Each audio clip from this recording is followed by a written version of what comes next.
அந்த காலத்துல பெண் நடந்தா குத்தம், நின்னா குத்தம், வேலைக்கு போனா குத்தம், வெளியே போய் பார்க்க கூடாது, இப்படி இருக்கணும் அப்படி இருக்கணும், அத்தனை கட்டுப்பாடு இருந்துச்சு. இப்ப அத்தனை கட்டுப்பாடை உரைஞ்சிட்டு நாங்க மாடர்ன் ட்ரெண்டுக்கு வந்துட்டோம். சூறாவளியா போய் எங்க கனவை அச்சீவ் பண்ணிட்டு இருக்கோம். இப்ப வந்து சவால்னு பேச வந்திருக்காங்க. இப்ப எடுத்துக்காட்டா ஒரு கதை சொல்றேன். இப்ப பெண்கள் எல்லாம் ட்ரிப்பு போறாங்க. இப்ப ட்ரிப்பு போறது வந்து சாதாரணமான விஷயம்தான். பெண்கள் முழுக்க முழுக்க பெண்கள் மட்டும் போறாங்க.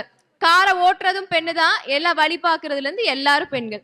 ஓட்டுநர் பெண் வந்து ஓட்டிட்டு இருக்காங்க. நைட்டு 9:45 மலை மேல வண்டி ஏறுது. பின்னாடி இருக்க 2 ஃப்ரெண்ட்ஸ் பேசுறாங்க.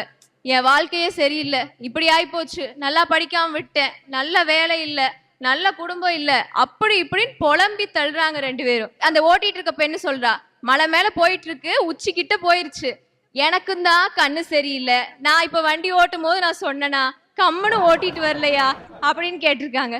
உடனே தூக்கி வாரி போட்டு அந்த டிராவல் முடிகிற வரைக்கும் வாயவே திறக்கல.